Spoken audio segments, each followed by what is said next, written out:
Hello everyone, my name is Kapil Shah and you are watching weekly market analysis by Finland Academy.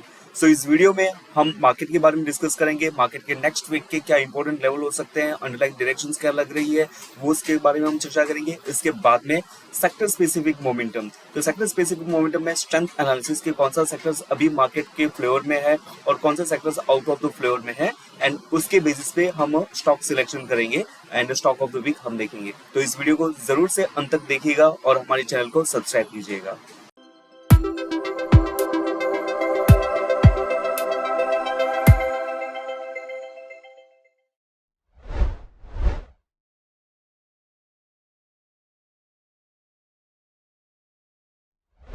हम अभी Nifty के weekly chart पे हैं।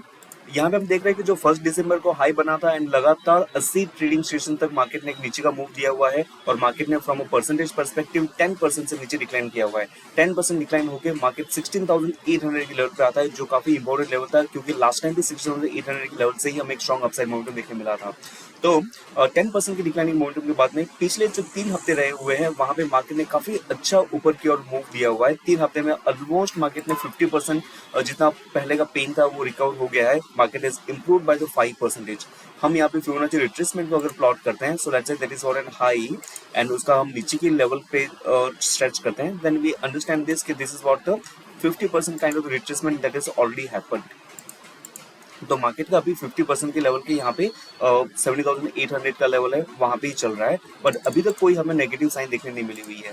Daily chart में हम देखते हैं तो मार्केट के लगातार 8 से 9 ट्रेडिंग सेशन हमें ऊपर का ही ट्रेडिंग देखने मिली हुई है और इसके दौरान जो पहले के इंपॉर्टेंट हर्डल लेवल्स जो हम देख रहे थे 17,800 के, मार्केट ने काफी एफर्टलेसली उसके ऊपर सस्टेन किया हुआ है, ब्रेकआउट किया हुआ है। अगर ये ब्रेकआउट सस्टेन हो जाता है, so we can take that कि 2 to 3 डेज प्रीवियस डे के लो जब तक इंटेक्ट होते हैं, the short term view will remain in positive and यहाँ की सस्टेनेबिलिटी मार्केट को और स्ट्रेंथ देगी। जो उसके जो मिडिल टर्म के लेवल्स हैं 16,100 के अराउंड के, तो वहां पे एक ऊपर के अपसाइड मोमेंटम होने की पॉसिबिलिटी बनती है। वैसे मार्केट को अभी का जो ये अपसाइड मोमेंटम में स्ट्रेंथ मिल रही है कहाँ ना कहाँ पे वो फाइनेंशियल सर्विसेज बैंकिंग सेक्टर से ही स्ट्रेंथ मिल रही है, क्योंकि इस हफ्ते में मार्केट ने तो अच्छा परफॉर्म किया हुआ है 1.3% से, लेकिन उससे दुगना परफॉर्मेंस निफ्टी बैंक का रहा हुआ है।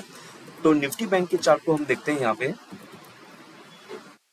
तो निफ्टी बैंक के चार्ट में भी काफी इंपॉर्टेंट लेवल को क्रॉस किया हुआ है। जो पहले के लास्ट टाइम के 2 रेजिस्टेंस लेवल्स थे, मार्केट ने काफी बार यहाँ पे टर्नआउट भी किया हुआ था, तो यहाँ पे भी हमें एक एफर्टलेस एक ब्रेकआउट देखने मिलता है। तो 41,800 का एक रेजिस्टेंस था, मार्केट ने उसके ऊपर ही सस्टेन किया हुआ है। 42,100 का लेवल अभी चल रहा है, तो उसके ऊपर अभी नेक्स्ट बेस्ट रेजिस्टेंस लेवल जो हम देख रहे हैं, सो that is near about by this particular resistance में 42,700 से 43,000 के अराउंड का इसका अपसाइड मोमेंटम देखने मिल सकता है। तो आने वाले वीक में निफ्टी का टोन पॉजिटिव है जब तक वो 2 से 3 दिन का अपना लो इंटैक्ट एंड 7,800 के ऊपर की sustainability it can improve up to the 18,100 around, और बैंक निफ्टी का भी 42,100 के लेवल चल रहा है, तो it is a good development and next best resistance level that we have is around 42,700 to 43,000 level.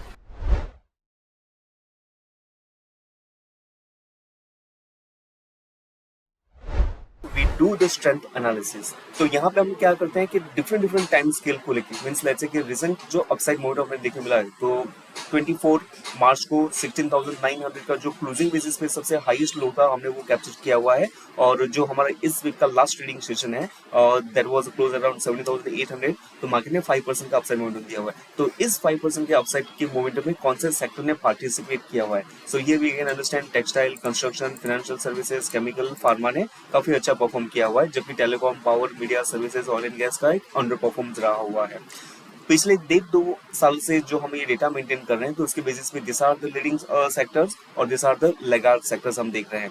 Previous week में जो हमने 10 अप्रैल से 13 अप्रैल का जो हमने देखा हुआ है, तो वहां पे हमें सबसे ज्यादा अच्छी मोमेंटम हेल्थ सर्विसेज में देखी हुई है, chemical, textile, power and construction देखने मिली हुई है। 4 वीक की average, so that is kind of 1 month की जो पीरियड की इफेक्ट है, so this are the top performing sector, under performing sector. तो यहाँ पे एक चीज ये बनता है कि केमिकल सेक्टर्स का रिपीटेटिवनेस काफी ज्यादा बढ़ गया है।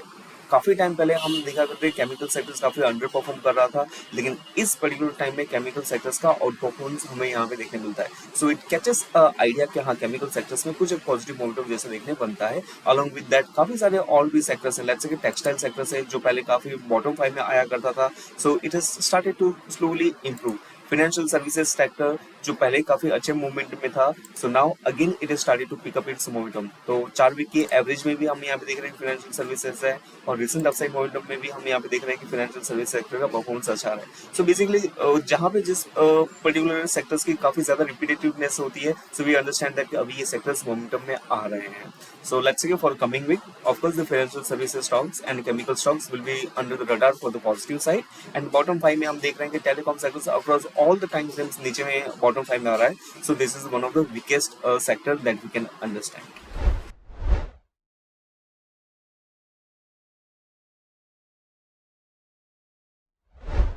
सेक्टर स्पेसिफिकली हमने ये देखा कि केमिकल सेक्टर्स काफी अच्छे मोमेंटम में है, लेकिन केमिकल सेक्टर के अंदर कौन से स्टॉक का काफी अच्छा परफॉर्मेंस रहा हुआ है। तो जो हमने इन डिटेल डेटा मेंटेन किया हुआ है कि हर एक स्टॉक का परफॉर्मेंस मार्केट के अगेंस्ट में कितना रहा हुआ है, so this is going to give the understanding on that particular front. तो लेट्स से कि ये डेटा हमने ऑलमोस्ट 1.25 साल से मेंटेन कर रहे हैं। वहां पे हम देख रहे हैं कि ओवरऑल रैंकिंग में Linde India, solar industries, SRF की काफी एक लीडिंग परफॉर्मेंस हमें देखने मिलता है आ रहा है।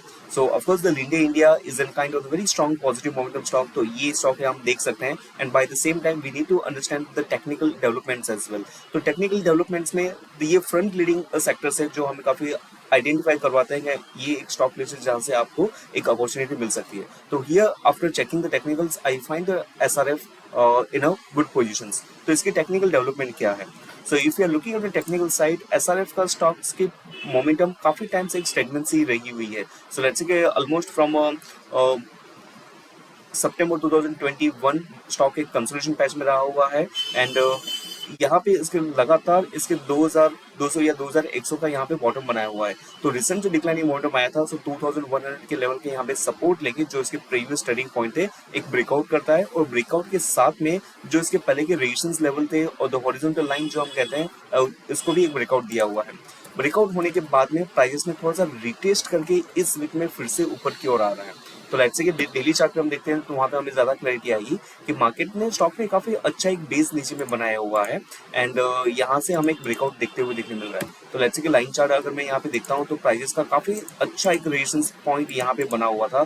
इसको हम एक राउंडिंग बॉटम की तरह भी देख सकते हैं, जहाँ पे 2400 का एक्सट्रीम रेजिस्टेंस था। तो यहाँ पे वीकली बेसिस पे स्टॉक ने ऊपर का और ब्रेकआउट किया हुआ है। So then it becomes an kind of good zone. तो 2400 लेके 2440 जो करंट मार्केट प्राइस है, वहां से 2400 this is what accumulation range हम इसको मान सकते हैं। और इसका जो लोअर पॉइंट है, so that is what immediate high जहां से प्राइस का ऊपर में टर्न आना स्टार्ट हुआ है, so that is a 2350 level, so that becomes our stop loss point. And उसका स्टॉक का ऊपर में इमीडिएट हाई हमें कुछ यहाँ पे देखने मिलता है, so that is a 2600 level के यहाँ पे। तो आपका रिस्क इतना बनता है, सो 2400 2450, तो लेट्स से 2220 की हम एवरेज लेते हैं तो 2350 का stop loss, so that is what N 2700 यानी 70 पॉइंट का हमारा रिस्क बनता है। लेकिन इसके सामने 201 पॉइंट की एक अपसाइड मोमेंटम भी हमें देखने मिल सकती है। So this is what an broader understanding on the SRF कि this is how the things is. तो इस वीडियो में हमने मार्केट का डिस्कशन किया, हमने सेक्टर का डिस्कशन किया, and we have discuss about the stock. This is typically known as a top down approach कि पहले मार्केट का रिजल्ट समझो, उसके बाद में कौन सा सेक्टर फ्लेवर में है और उस सेक्टर के अंदर कौन सा स्टॉक मूवमेंट में है, and then we look at the technical perspective कि कहाँ पे किसका फ्रेश ब्रेकआउट आया और किसके रिलेटिव स्ट्रेंथ ज्यादा है। So this gives us kind of very good probability in terms of the trade. तो ये सारी एक्सेल शीट हमने आपके साथ अभी एनालिसिस किया होता, तो ये एक्सेल शीट आपको फिनलैंड एकेडमी के वेबसाइट पे आपको मिल जाती है। So you can do the analysis with in other stocks, that is 350 stocks का मैंने यूनिवर्स बनाया हुआ है। सो उस सारे स्टॉक्स में आप इन सारी चीजों को एनालाइज कर सकते हो। So whatever the discussion that we did, that is for the education purpose only. Thank you so much.